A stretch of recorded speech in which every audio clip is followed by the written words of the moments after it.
Hello everyone, this is Suresh. आज के हम इस वीडियो में एमपीडीटी काउंसलिंग के बारे में सब कुछ डिटेल में बताएंगे।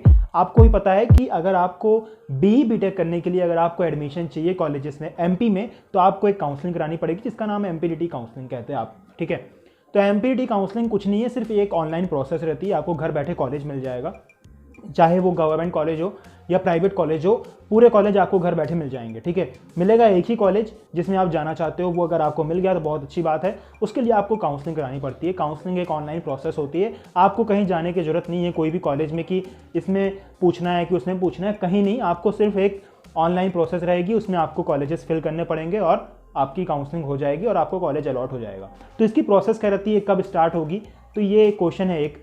जो एमपीडीटी काउंसलिंग है ना यार, वो सबसे पहले तो ये जान लो कि ना ही उसमें आईआईटी शामिल है, ना ही एनआईटी है, ना ही ट्रिपल आईटी है।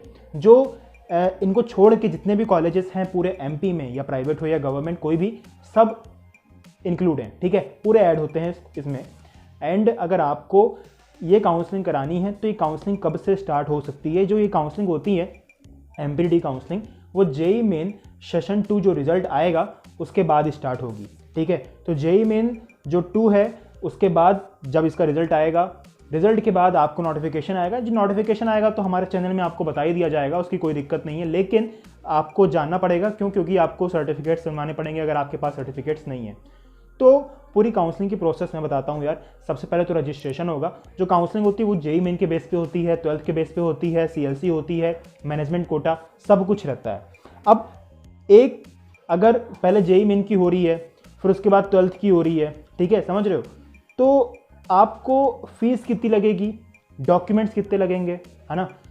सबसे पहले रजिस्ट्रेशन होगा। रजिस्ट्रेशन में जितने भी डॉक्यूमेंट्स हैं, जैसे कि ईडब्ल्यूएस सर्टिफिकेट हो गया अगर ईडब्ल्यूएस से हो, और एमपी डोमिसाइल हो गया, इनकम हो गया, ठीक है।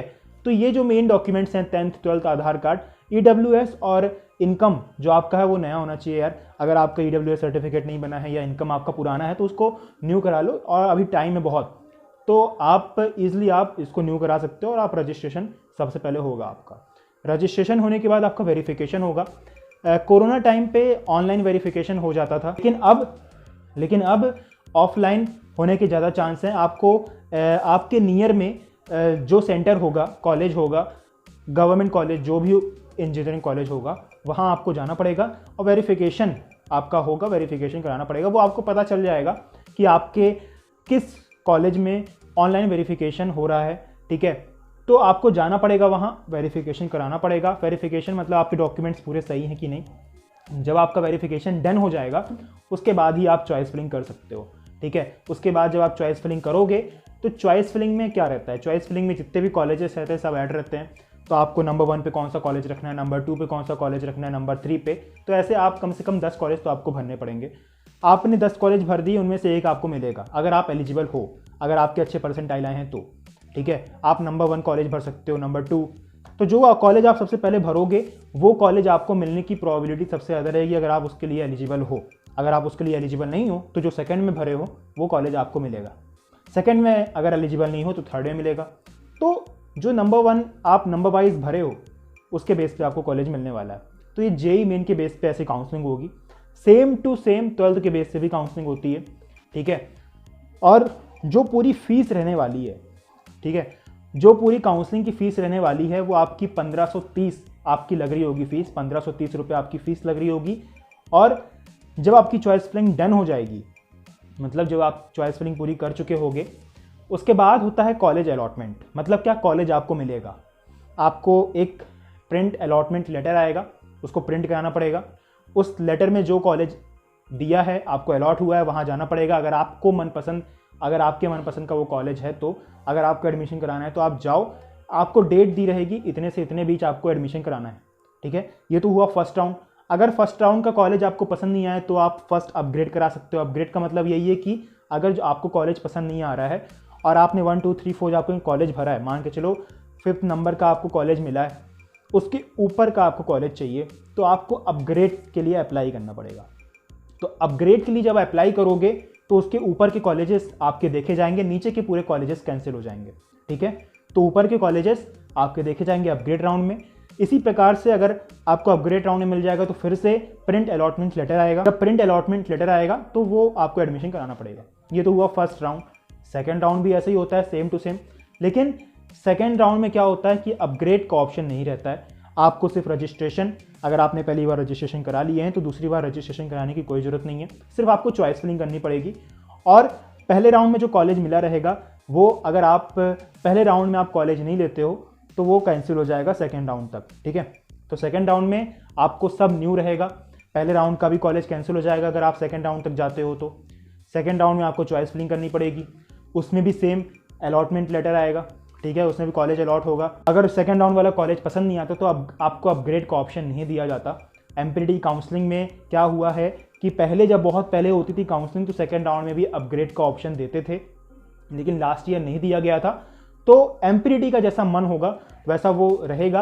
पूरा शेड्यूल जब आएगा यार पूरे चैनल में आपको बता दिया जाएगा, इसी चैनल में बता दिया जाएगा, ठीक है। अभी तो प्रोसेस जान लो कि कैसे कैसे होता है, रजिस्ट्रेशन, वेरिफिकेशन, उसके बाद आपकी चॉइस फिलिंग के बाद अलॉटमेंट लेटर, ये होते हैं। पहला राउंड हुआ, दूसरा राउंड हो गया, फिर 12th के बेस पे अगर आपको करानी है तो 12th के बेस पे जो जेईई मेन बेस में करा चुके हो, जिसने जेईई मेन के बेस पे नहीं कराया वो 12th के बेस पे करा सकता है, ठीक है। 12th के बेस पे आप कराओ, सेम टू सेम प्रोसेस रहेगी आपकी। फिर उसके बाद सीएलसी राउंड होगा।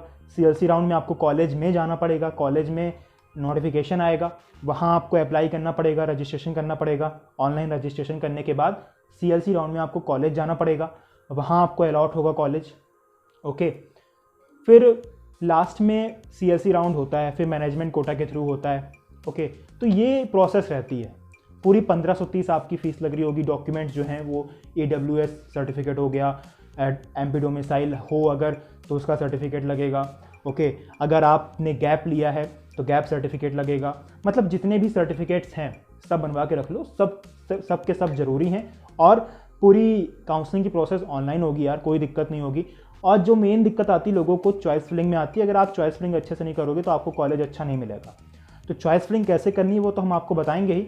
और कुछ ऐसे लोग हैं जो काउंसलिंग नहीं कर पाते ऑनलाइन, उसकी काउंसलिंग के लिए हम हैं, हम आपकी काउंसलिंग भी कर सकते हैं। जब कोई भी दिक्कत आएगी काउंसलिंग में तब तो आप हमको बता सकते हो कमेंट करके। और भी कुछ जानना है काउंसलिंग के बारे में, काउंसलिंग कब से होगी, जो मेन क्वेश्चन है, काउंसलिंग जो होगी वो जेईई मेन के जो सेशन 2 है रिजल्ट के बाद, उसके जब रिजल्ट आ जाएगा तब उसके बाद चालू हो जाएगी। अगस्त के लास्ट वीक या सितंबर के फर्स्ट वीक से स्टार्ट हो सकती है आपकी एमपीटी काउंसलिंग BE BTech के लिए। अगर आपको BE BTech में एडमिशन लेना है तो पूरी प्रोसेस तो यही रही यार। और कुछ नहीं करना है आपको, सिर्फ ऑनलाइन एप्लीकेशन, रजिस्ट्रेशन फिल करना है बस, और कुछ नहीं करना है, ठीक है। तो यार और भी कुछ आपको इन्फॉर्मेशन चाहिए काउंसलिंग के बारे में तो आप कमेंट करके पूछ सकते हो या हमसे कॉन्टैक्ट भी कर सकते हो। और जब काउंसलिंग होगी तब तो हम आपको नोटिफिकेशन दे रहे होंगे, एक नोटिफिकेशन आएगा। तो सब्सक्राइब करके रखो यार, अगर नए हो तो चैनल को सब्सक्राइब कर। तो कॉलेजेस रिव्यूज़ आ ही रहे हैं, कॉलेजेस रिव्यूज़ अगर आपने नहीं देखा तो डिस्क्रिप्शन बॉक्स में लिंक है, वहाँ जाके आप देख सकते हो। थैंक यू सो मच यार, हम मिलते हैं आपको नेक्स्ट।